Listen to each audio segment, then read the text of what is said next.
Nandito ako sa Japan ngayon at titikim tayo ng Japanese convenience store snacks. Hulaan nyo kung saan ako pupunta, walang ganito sa Pilipinas.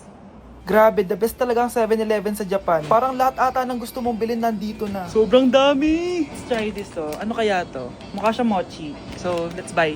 May brulee sila guys Siyempre, add to cart. Parang sikat din to. Kainin natin guys, tara. Add to cart. Yakult ba to? Ang laki ng Yakult nila dito Add to cart. May Japanese Arigato.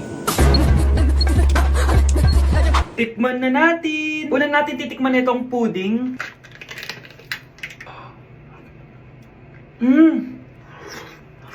Lasa siyang lotion. Lasang lotion na! I'll give it 6 out of 10. Next, chips na lasang spinach pizza. Parang maanghang siya. Kalasa nga guys. Sarap. 7 out of 10 to.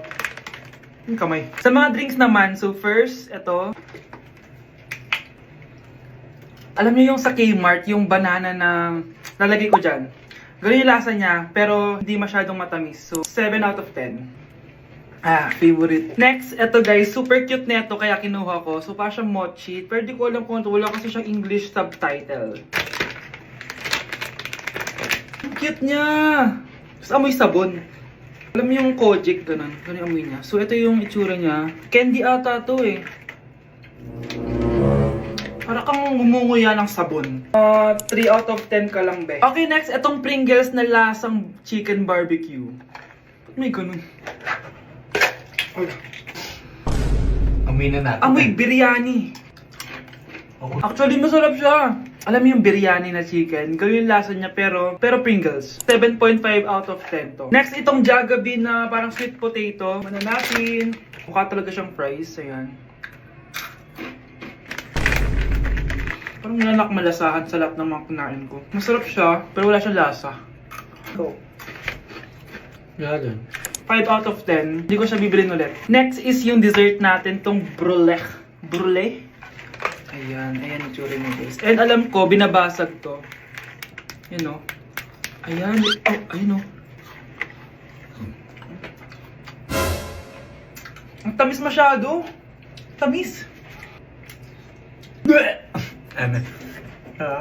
Favorite niya to Okay, last natin is yung Yakult. Lasang Yakult. Mas marami lang. So yun lang naman. Kung gusto nyo ng part 2, mag-rate pa ako ng ibang Japanese food dito. So comment lang kayo sa baba. Anak, nakita mo ba yung cellphone ng tatay mo? Nilagay ko dun sa loob ng kabaong niya bago siya ilibing. Ha? Ba't mo naman ginawa yun, anak? May mga importante laman dun. Baka sakaling buhay pa siya para matawagan niya ako. Ay, Diyos ko talaga tong batang to.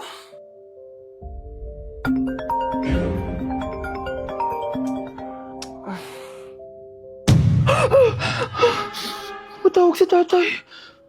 Nay, kailangan natin pumunta sa sementeryo. Tumawag sa akin si tatay. Anak, pwede ba? Wala akong oras makipagbiruan sa'yo. Marami pa akong tatapusin trabaho. Pero nay, pag di ka pa tumigil, kukunin ko yung cellphone mo.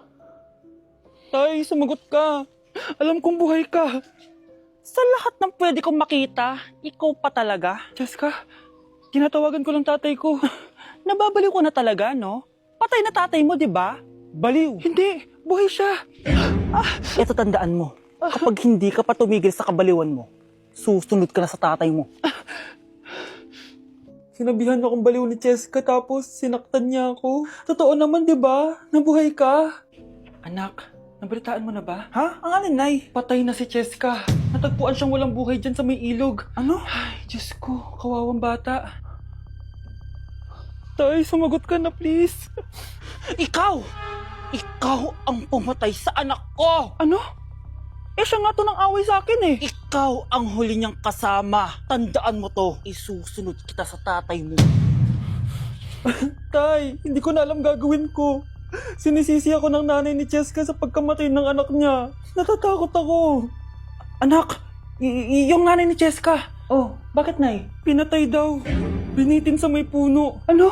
Nakakatakot na dito sa barangay natin, anak. Sinong pumapatay sa kanila? Nay, may tao. Sino po sila? Magandang araw po. Ako po si Detective Jason. Ako ang may hawak sa investigation case sa pagkamatay ni Cheska at ng kanyang nanay. Bakit kayo nandito? Dahil dito.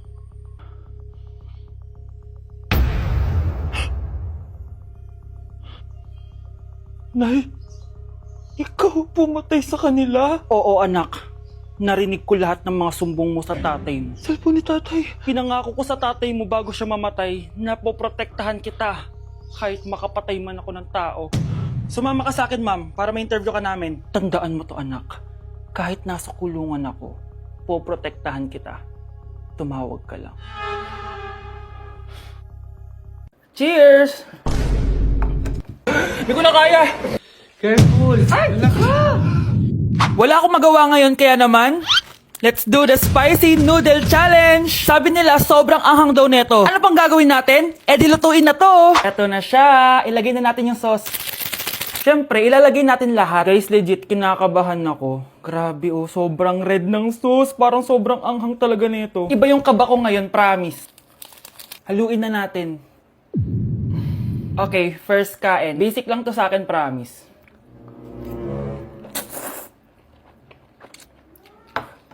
Parang wala lang. Napaka-basic. Parang level 1 lang siya. Wala siyang bahid ng kaanghangan. Guys, uubusin ko to para sa inyo.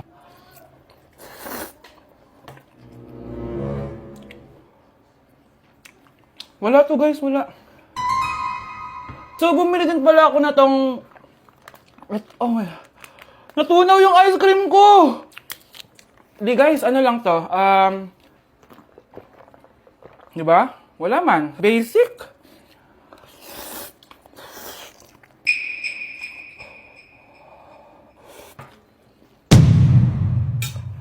Wala naman. Grabe, ito na yung pinakamaanghang nyo. Wala to. Lalagyan ko pa ng hot sauce ha. Kasi wala siyang anghang. Cheers! Oh my God!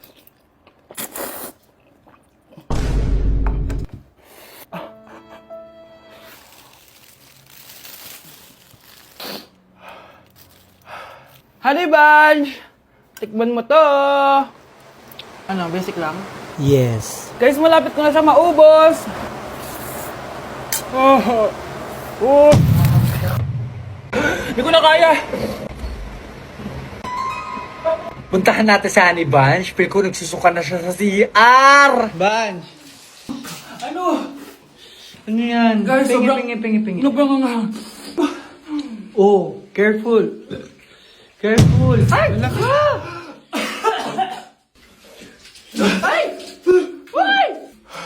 Next challenge tayo ng spicy. Ayoko na. Ganda nito, oh. Sana maging successful yung pagbebenta ko ng damit noon, ha? Mahal, ang dami nating ibebenta mamaya. Manifest natin na makabenta kayo, Nay, para makaahon na tayo sa kahirapan. Hindi ako makapaniwalang nabili ko na yung pangarap kong tig 200,000 na relo. Wow, ang ganda niyan, Tay. Anak, tignan mo to binili sa akin ng tatay mo. Diba ang ganda? Hala, di ba mahal yan, Nay? Mas mahal pa to sa bahay ng kapitbahay natin, no? Magbebenta ulit kami mamaya para mas marami tayong pera. Anak, binilang kita ng kotse. Gamitin mo to pag pupunta ka ng school, ha? Ha? Tay, di ko naman po kailangan ng kotse. Kaya ko naman po mag-commute. Gumastos pa tuloy kayo. Dami mo naman sinasabi, anak. Sige na, puntahan mo na sa labas. Wow! May sarili na akong sasakyan. Wow, ang ganda naman ng bagong kotse mo, Scarlett. Ah, salamat po. Hindi ka ba nagtataka, Scarlett, kung bakit ang bilis niyong yumaman? Galing yun sa pagbebenta ng damit nila nanay. Ang dami na nga nila mamahaling gamit ngayon eh. Sure ka ba? Na damit lang ang tinitinda nila? Nay, bumabagabag talaga sa isip ko kung bakit ang bilis nating yumaman. Ano ba talaga binibenta niyo ni tatay? Ano ka ba anak? Malaki talagang kita sa pagbebenta ng damit. Pero nay, wala nang pero-pero. Hindi ka ba masaya anak? Na mayaman na tayo? Na nabibili natin lahat ng gusto natin? Sige na, mag-aayos pa ako ng benta ko. Mahal, nakauwi ka na ba?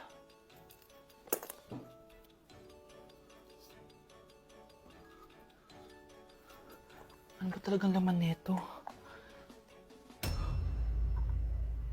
Nagbebenta sila ng laman loob ng tao.